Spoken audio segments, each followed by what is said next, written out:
ҳамза Турабеков, сокини ноҳияи Зафарободи вилояти Суғд, мехоҳад набераҳои худро, ки аз Ироқ ба ватан оварда шуданд, ба тарбияи худ бигирад.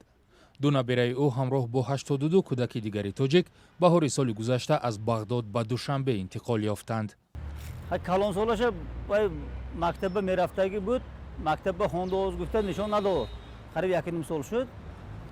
дуюмаша нишон метиҳад. номаш Умарҷон, ина мебинем, лекин Муҳаммада оли то ҳозира дидагимо не. ҳамза ягона нафаре нест, ки барои дидорбиниву ба тарбияи худ гирифтани наздиконашон борҳо пушти дари мақомоти кишвар рафтааст.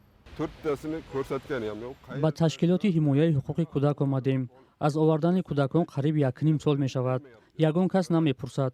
ҳозир карантин аст. худо хоҳад карантин тамом шавад, ман худам набераҳоямро бурда ба тарбия мегирам.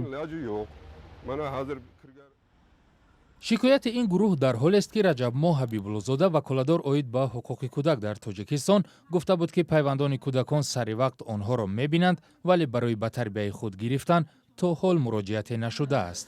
бовар кунед, ин масъала хеле ҳассос аст. ин кӯдакон дар як шароите буданд, дар он ҷо ки ҳозир мо оилаҳоро нашинохта, наомӯхта, ки оё ҳамин оила худаш оилаи солим ҳаст, оё метавонад ба ҳамин кӯдакро дуруст тарбия кунад. барои ҳамин ҳам барои ин вақт дар кори шаби 30 апрели соли 2019 84 кӯдаку навраси тоҷикро тавассути ҳавопаймои ширкати ироқии Fly Airbil аз Бағдод ба Душанбе оварда буданд.